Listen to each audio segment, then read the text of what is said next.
Change a question, change your life.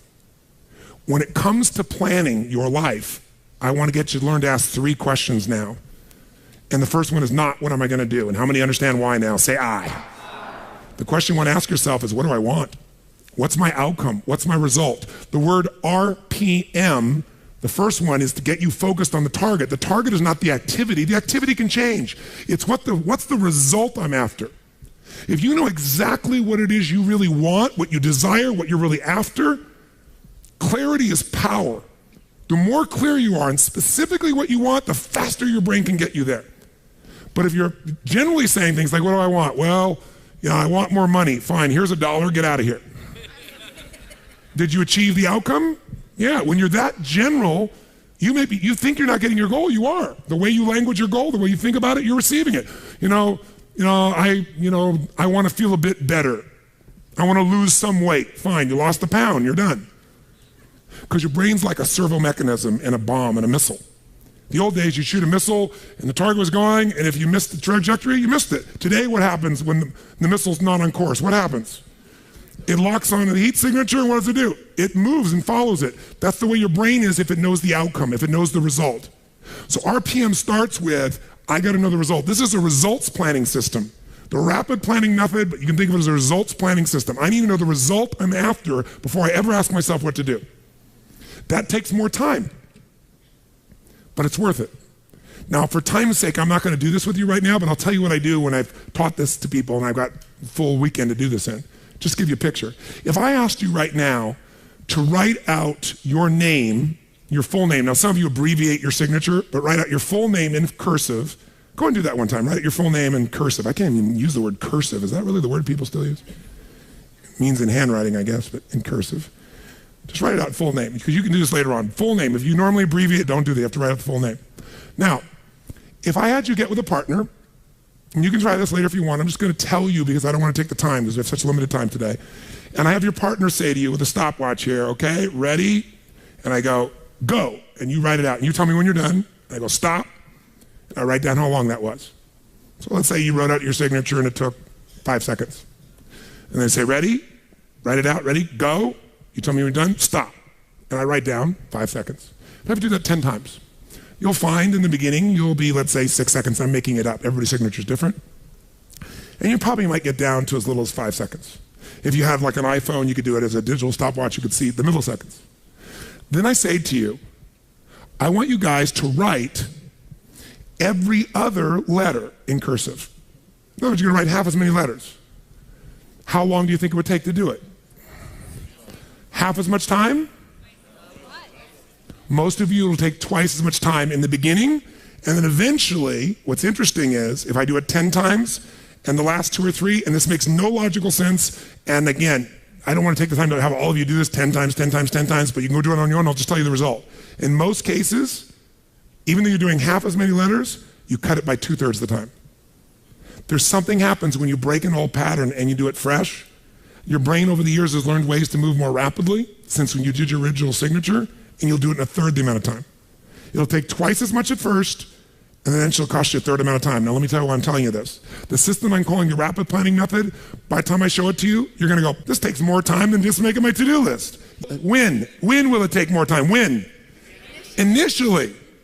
But once you get it in your nervous system, it'll take you less time because your brain will be thinking in outcomes and not activities.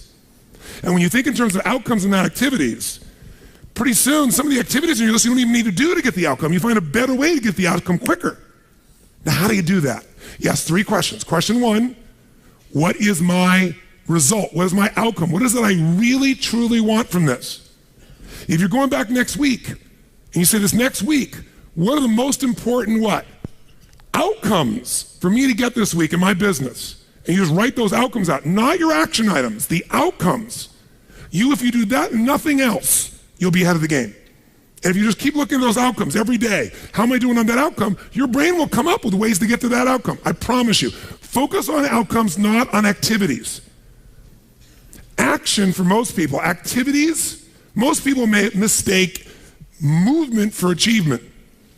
They mistake action items and to-dos for achievement. We're after the achievement. Are you with me on this? Yes or no? Yes. It's a different way of thinking, and I think all of you inherently have it, But if you make this ritualized, just like the things you've learned this week, they're all great, but if you don't systematize them, they'll work when you do them. But if you systematize them, right? And you see like Mr. Hallman here, where he goes in and just does it and makes sure it's being done again, or what you've seen Chet do, or what I do. You just do it over and over again, you don't miss it. Now the results are geometric. So I want to get you to systematize the thinking, whether you do it visually the way I'm going to show you or not. So, first question, what's the result I'm after? What's the ultimate result? What do I want out of this week, out of this thing, out of my business, out of my life, for my body? And you want to be as what as possible when you describe that outcome, that result. As what? As clear and specific as possible. Generalities will confuse you. So it might take you longer than just writing down call so-and-so to think, if I'm calling my son, I'm going to call Jarek, or I'm going to call my brother. This is what goes through my head before I call him, always. What's my outcome? Because I don't want to just call him. I want Jarek to feel loved by his dad. Or I'm thinking about what's my outcome. I've got to talk to him about this thing that's out there. I've got to make sure I get through to him on this because I want to guide him and move him in this direction. That's what I want to be as his father. I don't want to just chit-chat. I can do that too. If you think before every phone call, before every time you're planning your day, and you think before you have any meeting, what do you think the first thing I ask of anyone when we sit down in a meeting is? Okay, what are your outcomes? What are the outcomes for this meeting?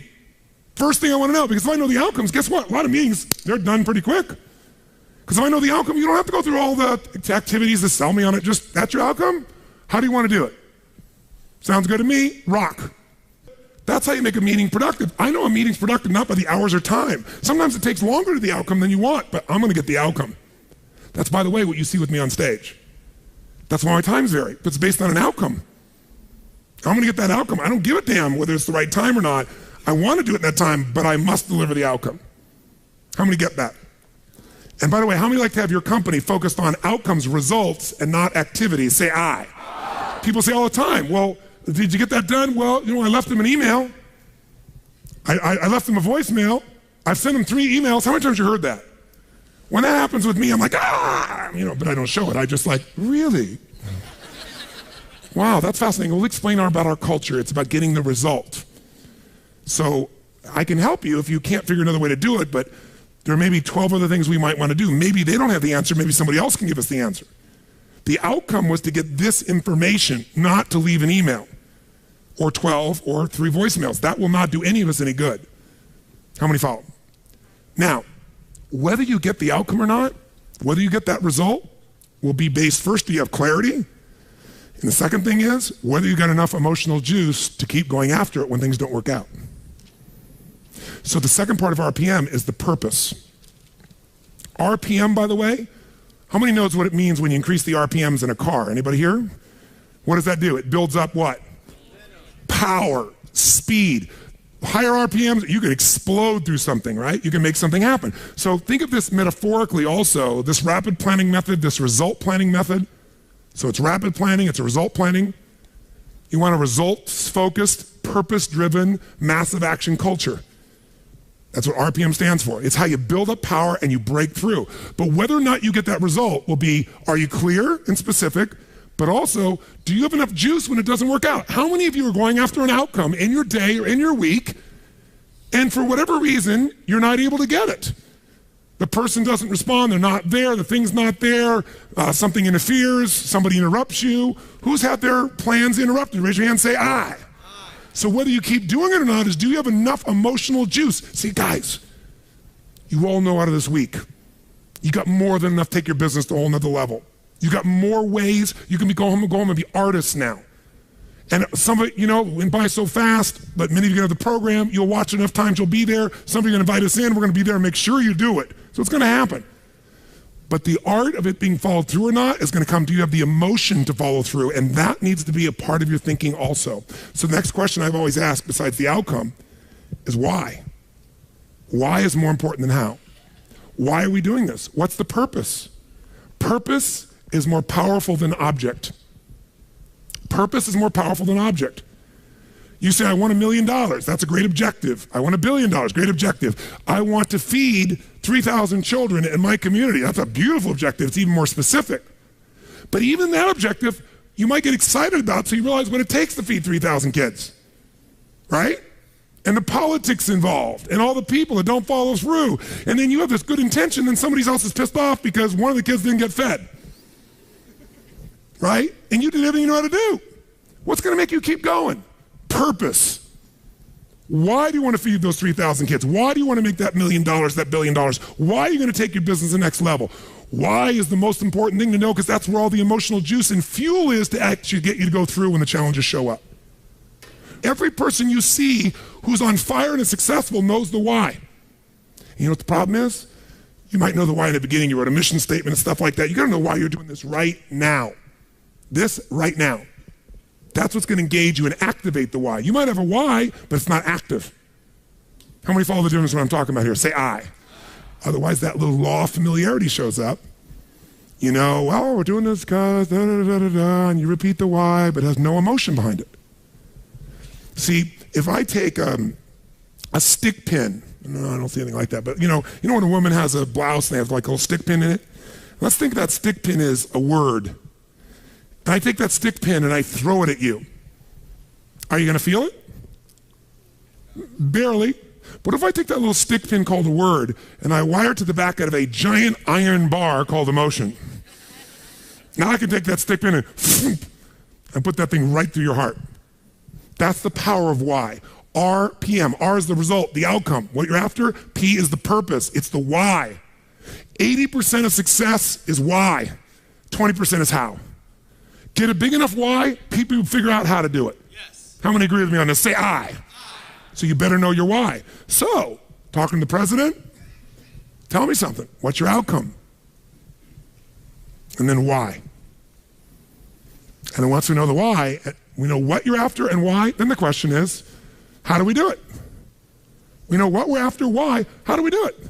By the way, are there lots of hows to get to an outcome, yes or no? Yes. Are there many paths to get a result, yes or no? Yes. Some are more efficient than others. And you're not going to know. So you know what you do? You brainstorm out all the hows you can think of. All the things you could possibly need to do to get that result. And then you narrow it down to the 20% that makes 80% of the difference. And you'll find out you don't have to do that whole to-do list. In fact, wouldn't it be nice to write your whole to-do list and not do it and still get the outcome? How many prefer that? Say I. That's RPM. I love it when I don't do my to-dos and I got the outcome. That's the coolest thing in the world. You might have done one or two of them, but it's then learning selectively which ones are going to create it. But the only way to do that is to brainstorm out the M, the massive action plan. If I know the result I'm after, I know what it is I want, what's the outcome, what's the result, what do I want specifically, clearly, and I know the why, and the why has got to move who? Who does the why have to matter to? Everybody around you. Well, if it's a why you're trying to get everybody to deal with, they got to have a why involved in it. But people do things for different reasons. People donate money for different reasons. Some of you donated money the other day here because you were moved by the experience. Some of you did it for connection. Some of you did it to contribute. Some of you felt guilty if you didn't do it because somebody else did beside you.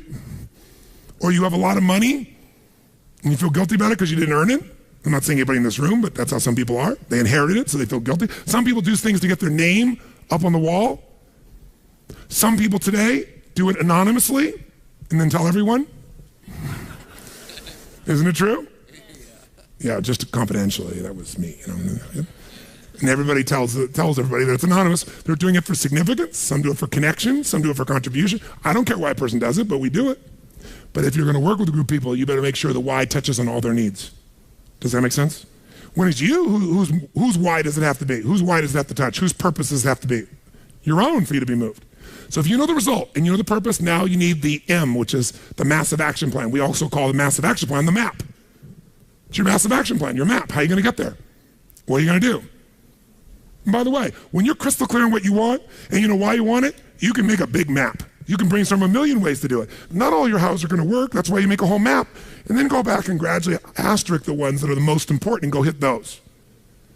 You might get the whole outcome in the first two action items and get rid of your whole rest of your list. This is RPM. This is how I operate. Now, if you never did this on paper and you just did this thinking process in your head, you'll get invaluable resources. If you learn to put this on paper, it'll be more powerful because then your brain isn't racing and you can see it. If you make it into a system that you personally use, your productivity will explode. If you teach your whole company to do this, your company will go to levels you can't even imagine because everyone will maximize their productivity.